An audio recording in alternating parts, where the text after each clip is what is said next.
She was a bum 3 weeks ago. She was a bum. A failed vice president in a failed administration.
She was a bum 3 weeks ago.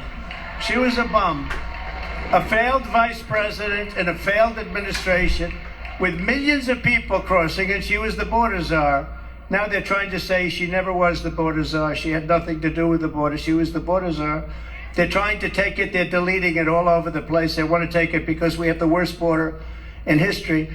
And 3.5 years ago, we had the best border that we've ever had.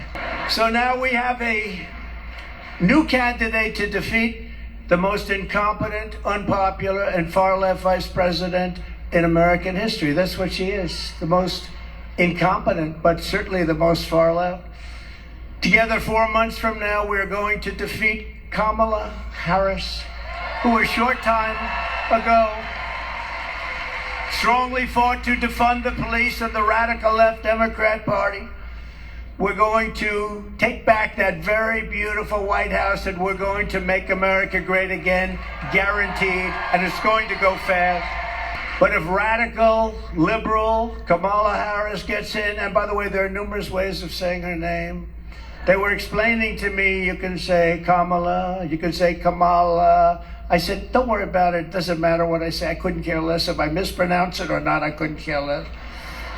Some people think I mispronounce it on purpose, but actually I've heard it said about 7 different ways. There are a lot of ways.